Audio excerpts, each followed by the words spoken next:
May God continue for long as the world continues, Dr. Stan, to give us people like you. Now, I will tell you that when Stan was considering this event this year, he wanted to make it particularly beneficial. And so he got together with his planners and he said, well, what can we do to make the 2009 Radio Liberty Conference the best it has ever been before? And they said, here's what we will do. We will call and we will invite the most intellectual man in the United States of America to come and to speak at Radio Liberty. And so they called the most intellectual man in the United States. Unfortunately, he declined. So they said, well, if we can't have the most intellectual man in the United States of America, what will we do? They said, well, here's what we will do. We will call and we will invite the most articulate speaker in the United States to present this year at Radio Liberty. So they contacted the most articulate speaker. Unfortunately, he declined.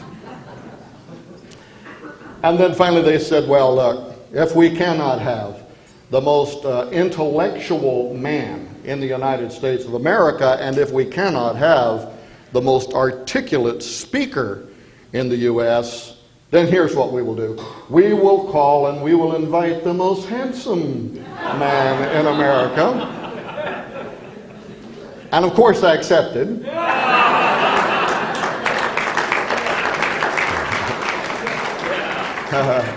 And the main reason, Dr. Bennett, the main reason that I did, I just couldn't bring myself to turn poor Stan down 3 times in a row like that. So I accepted.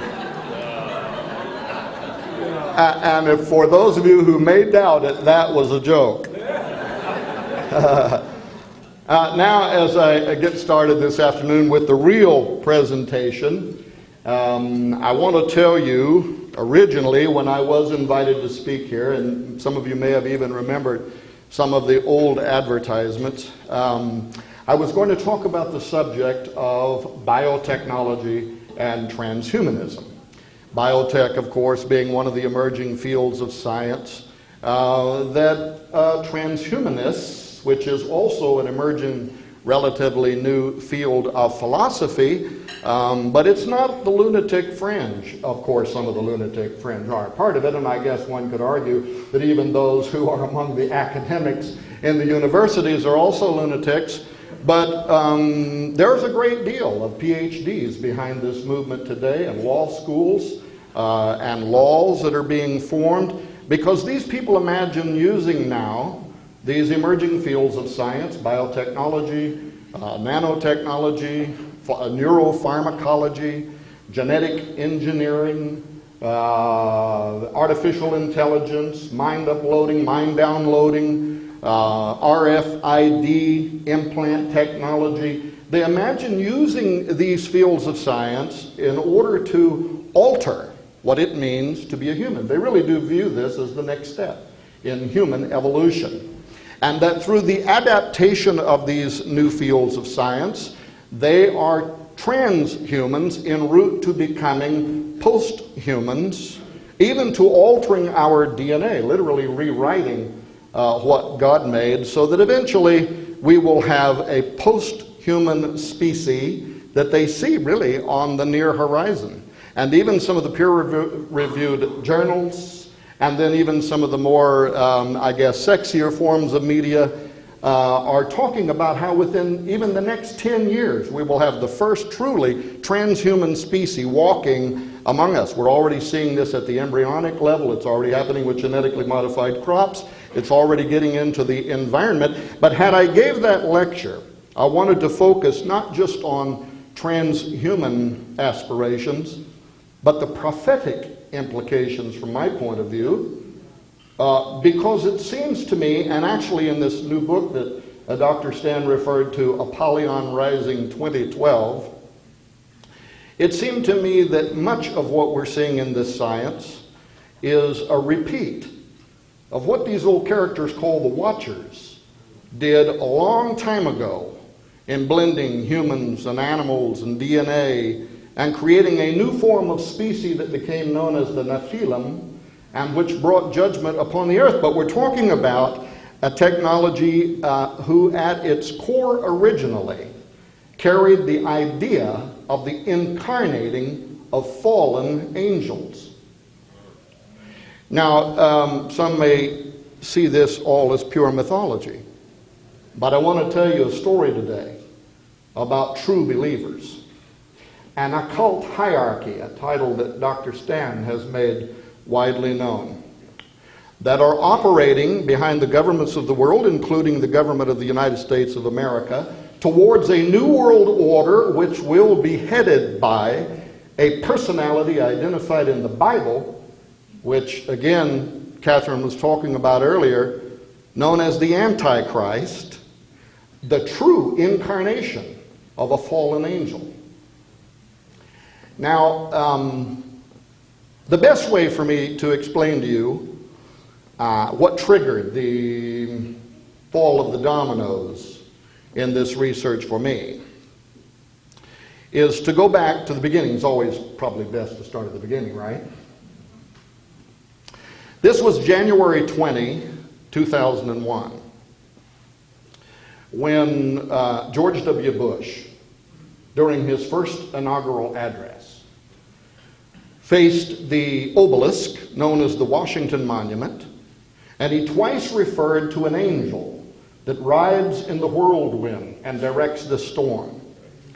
His comments, his references, were credited to Virginia statesman John Page, who had written to Thomas Jefferson following the Declaration of Independence, and had said this. He had said, "We know the race is not to the swift, nor the battle to the strong. Do you not think that an angel rides in the whirlwind and directs this storm?"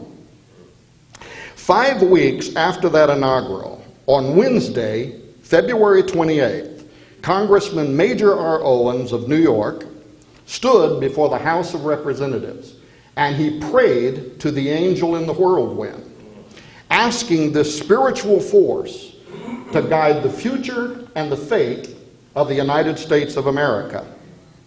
28 weeks later, for a total of 33 weeks forward from the inaugural, that is 3-3, if any of you might pick up on that interesting occult marker, a terrorist attack, 19 terrorists attacked the United States of America, according to the official record, hijacking 4 commercial airliners, crashing 2 of them into the Twin Towers of the World Trade Center in New York City, another into the Pentagon, and a 4th, which had been directed towards Washington, D.C., crashed in a field near Shanksville, Pennsylvania.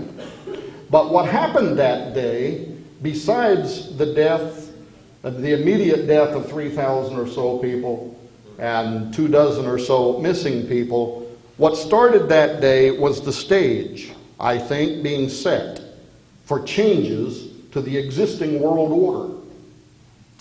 Now, leap forward to Bush's second inaugural speech 4 years later, and he again offers cryptic commentary saying this: "For a half century, America defended our own freedom by standing watch on distant borders. After the shipwreck of communism came years of relative quiet, years of repose, years of sabbatical, and then came a day of fire." End quote.